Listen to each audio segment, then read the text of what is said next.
የትግራይ መከላከያ ሰራዊት አላማጣን ከተማ እንደገና መቆጣጠሩን ተሰምቷል። የትግራይ መንግስት በመጪው ሰኞ በሚካሄደው የሰላም ንግግር እንደሚሳተፍ ተገለጸ። አዲሱ የሻዕቢያ ጉድ ተጋለጠ።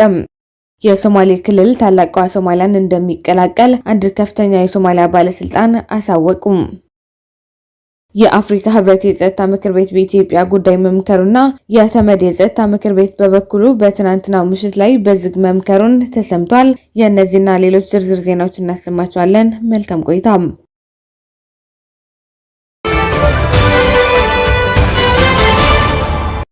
የትግራይ መከላከያ ሰራዊት አላማጣ ከተማ እንደገና መቆጣጠሩን ተሰምቷል። በደቡባዊ የትግራይ ዞን ከአማራ ክልል በቅርብ ርቀት የምትገኘው አላማጣ ከተማ ባለፉት ሳምንታት ከባድ ውጊያ እያስተናገደች የቆየች ሲሆን የኢትዮጵያና የአማራ ክልል ታጣቂዎች ወደ ከተማዋ መግባታቸውም ሲገለጽ ቆይተዋል። በመሆኑም በተለይ የአማራ ክልል ታጣቂዎች በከተማዋ ንጹሃን ላይ ከፍተኛ ግፍ በመፈጸምና ሰዎች ያለምንም ርህራሄ በመረሸን ሲሰቃዩ ቆይቷል የተባለ ሲሆን ያለው የሰብአዊ ሁኔታ ተባብሶ ቀጠሉን በሰፊው ተገልጿል። ባለፉት ቀናት ከአላማጣ ከተማ በቅርብ ርቀት በሚገኙ ሰንሰለታማ የግራት ካህሱ ተራሮች ላይም ውጊያ ተጠናክሮ የቀጠለ ሲሆን እንዲሁም ከአላማጣ ወደ መሆኔ በሚወስደው አቅጣጫ ከባድ ጦርነት ሰንብቷል ተብሏል። ከትናንትናው ጀምረው ከዚህ አካባቢ እየደረሱን ያሉት መረጃዎች ላለፉት ጥቂት ቀናት ከአላማጣ ከተማ ወጥቶ በዙሪያው ውጊያ ሲያካሂድ የነበረው የትግራይ መከላከያ ሰራዊት በትናንትናው ዕለት ወደ ከተማዋ መግባቱ የደረሰን መረጃ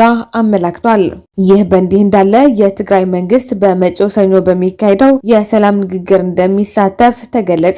የትግራይ መንግስት በአፍሪካ ህብረት ጥላ ስር የፊታችን ሰኞ ጥቅምት 14 2015 ዓ.ም በደቡብ አፍሪካ ሊካሄድ በታቀደው የሰላም ንግግር መድረክ ላይ እንደሚሳተፍ አጃንስ ፍራንስ ፕሬስ ዘግቧል። በፌዴራሉ መንግስትና በትግራይ መንግስት መካከል እየተካሄደ ያለውን ደም አፋሳሽ ጦርነት በሰላም ለመቋጨት የሚደረገው በዚህ ንግግር ላይ የኢትዮጵያ መንግስት እንደሚሳተፍ ከሁለት ቀን በፊት ማሳወቁም ተገልጿል።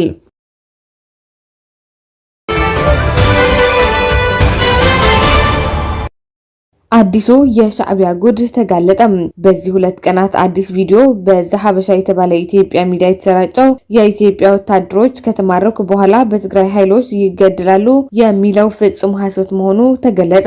ላለፉት 2 ዓመታት ከአዲስ አበባና ከተለያዩ የኢትዮጵያ ከተሞች በርከት ያሉ የትግራይ ተወላጆች በማሰርና ወደ ኤርትራ በመውሰድ ደምሂት የሚባለው ቡድን በሻዕቢያ በመሰልጠን በኤርትራ ቆይቷል። እናም አሁን ከባድመ እስከ ሽረ እየተካሄዱ ባለው ጦርነት እነዚህ የደም አባላት ከሻዕቢያ ሰራዊት በመሆን ከኋላ የሚሸሸው የኢትዮጵያ ወታደር እየደበደቡ ወደ ጦርነት መልሰው በማስገባት ከዛ አለፍ ብሎም የሚያፈነግጥም በመረሸን የኢትዮጵያ ወታደር ፍዳውን እየበላ እንደሚገኝ ምንጮች ገልጿል። የተባለውን ስም ማጥፋት በሻዕቢያና ተላላኪዎቹ የተሰራ ድራማ መሆኑ ወዳጅም ጠላትም ልብ ሊለው ይገባል ያሉት ምንጮች የትግራይ ሰራዊት የማረከው ወታደሩ እንኳ በዱላ ሊመታ ይቅርና ከራሱ በፊት ለሙርከኛው ውሃና ምግብ የሚሰጥ ፍጹም ርህራሄ የሆነ ወታደር መሆኑን ይታወቃል።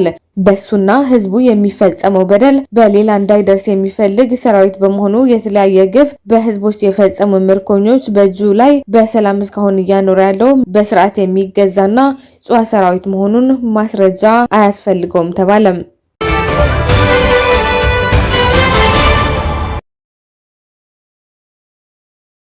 የሶማሌ ክልል ታላቋ ሶማሊያን እንደሚቀላቀል አንድ ከፍተኛ የሶማሊያ ባለስልጣን አሳወቀም። ባለስልጣኑ የ20ኛው ክፍለ ዘመን ጥፋታችንን በ21ኛው ክፍለ ዘመን እናርመዋለን ሲሉ ተናግሯል።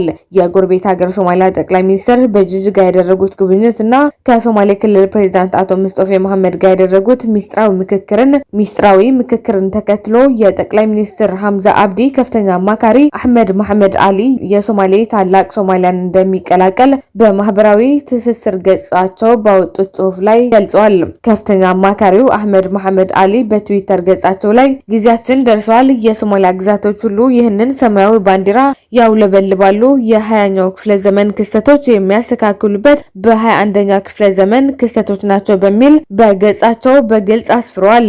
የሶማሊያ ጠቅላይ ሚኒስትር ሐምዛ አብዲና የሶማሌ ክልል ፕሬዝዳንት ሙስጠፌ መሐመድ መካከል የነበረው ሚስጥራዊ ውይይት ኢትዮጵያ አሁን ባለችበት ሁኔታ እንደ ሀገር ሊያስቀጥላት አይችልም ሲሉ በውይይታቸው ከድምዳሜ ላይ መድረሳቸው የኢትዮ 360 ምንጮች ገለጹ። ሶማሊያና ሶማሌ ክልልን አንድ ለማድረግ መስራት ይኖርብናልም ሲሉ ከስምምነት መድረሳቸው የውስጥ ምንጮች የተናገሩ ሲሆን ሁለቱ አካላት በዚህ መልኩ ከስምምነት ይደርሱ እንጂ የክልሉ አንዳንድ ባለስልጣናት ግን የአንድ ሀገር ጠቅላይ ሚኒስትር ከክልል ፕሬዝዳንት ጋር ተነጋግሮ እንዲህ አይነት ውሳኔ ያሳልፋል፣ እየተካሄደበት ያለው መንገድም ትክክል አይደለም በሚል ቅሬታቸው በማሰማት ላይ መሆናቸው ተናግረዋል። ጠቅላይ ሚኒስትሩ ግና ሲመረጥ ጎሳው ከኦጋዴን ወገን መሆኑ ከነ ሙስጠፌ መሐመድ ጋር አመለካከቱም ሆነ በአስተሳሰብ አንድ መሆናቸው ሌላ ችግር ሊፈጥር ይችላል በሚል አስቀድሞ በክልሉ አመራሮች ዘንድ ስጋት ተፈጥሮ እንደነበር ይገልጻሉ። አሁንም የሶማሊያ ጠቅላይ ሚኒስትር ሶማሌ ክልል ሲያመራ ለጉብኝት ተመርጠው እንዲጎበኘው የተደረገው የኦጋዴን ጎሳ መኖሪያ ናቸው ወደሚባሉት 3 ከተሞች መሆናቸው ነው ምንጮች የገለጹት። ደጋሃቡር፣ ቀብሪ ዳሃርና ጎዴን እንደሚጎበኙ የተገለጸው ጠቅላይ ሚኒስትሩ ወደ ሌሎች አካባቢዎች እንደሄድ መደረጉን ግን ምንጮች አክለው ገልጸዋል።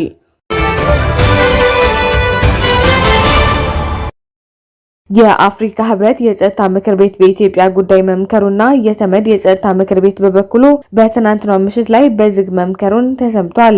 የአፍሪካ ህብረት የሰላም ጸጥታው ምክር ቤት በአፍሪካ ህብረት የሚመራው የኢትዮጵያ የሰላም ሂደት አስመልክቶ ማብራሪያ ለመስማት ከትናንት ጀምሮ ስብሰባ እያካሄደ እንደሚገኝ ተገልጿል። የአፍሪካ ህብረት እና የተባበሩት መንግስታት የጸጥታው ምክር ቤት እያደረጉት ካለው ስብሰባ ቀደም ብለው በትናንትናው ዕለት የአሜሪካ የውጭ ጉዳይ ሚኒስትር አንቶኒ ብሊንከን የተባበሩት መንግስታት ድርጅት ዋና ጸሐፊ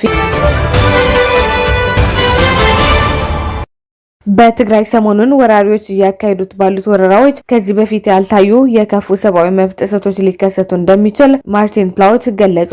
የአፍሪካ ቀንድና የደቡብ አፍሪካ ጉዳዮች የሚከታተለው ጋዜጠኛ ማርቲን ፕላውት የምዕራባውያን የዲፕሎማሲ ውድቀት በትግራይ ጦርነት በሚል ርዕስ ባጠናው ሀተታ ፋሽስቱ የአብይ አህመድ ቡድን በትግራይ ሰራዊት እንደ አዲስ በከፈተው ጦርነት የጦርነት ማዕበል በዓለም አቀፍ ታዛቢዎች ዘንድ አዲስ ዙር የማጽዳትና የከፋ ሰብአዊ መብት ጥሰቶች ሊከሰቱ ይችላሉ የሚል ስጋት እንደፈጠረባቸው ተገልጿል።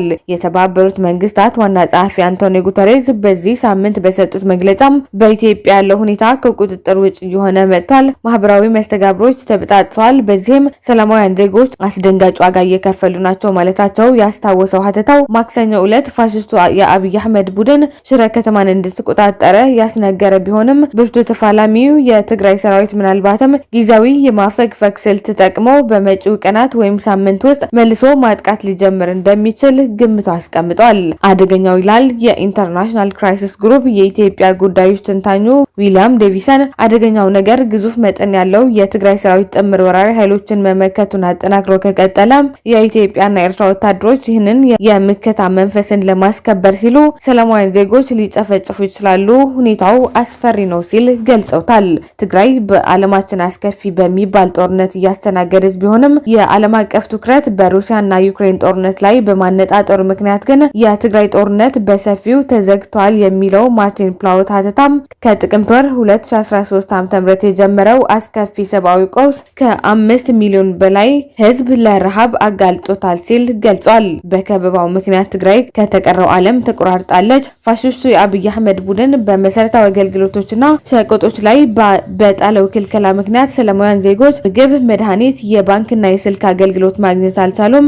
በትግራይ ያለው ሁኔታ በተመለከተም ዓለም አቀፍ ጋዜጠኞች ነጻ ሆነው መዘገብ አይችሉም ሲል በትግራይ ጦርነት ከተጀመረበት ጊዜ አንስቶ መንግስታዊ ያልሆኑ ዓለም አቀፍ ተቋማትና ምሁራን ሊከሰት ስለሚችለው የኢትዮጵያ መበታተን አደጋ ሲያሰጋቸው ነበር የሚለው ማርቲን ፕላውት ሀተታም ሆኖም የቀጠለው ክስተት በሀገሪቱ ከፍተኛ ግጭትን ከማስተናገድ አልፎ በታሪክ የቀጠናው አጎራባች ሀገሮችን በማረጋጋት ረገድ ቁልፍ ሚና ስትጫወት የነበረችው ሀገር አሁን ላይ የቀጠናው መረጋጋት አውካለች። እስካሁን ከተሞከሩ ዲፕሎማሲያዊ ጥረቶችም ቢሆኑ ውጤት አልባ ነበሩ ብሏል ማርቲን ፕላውት በሀተታው።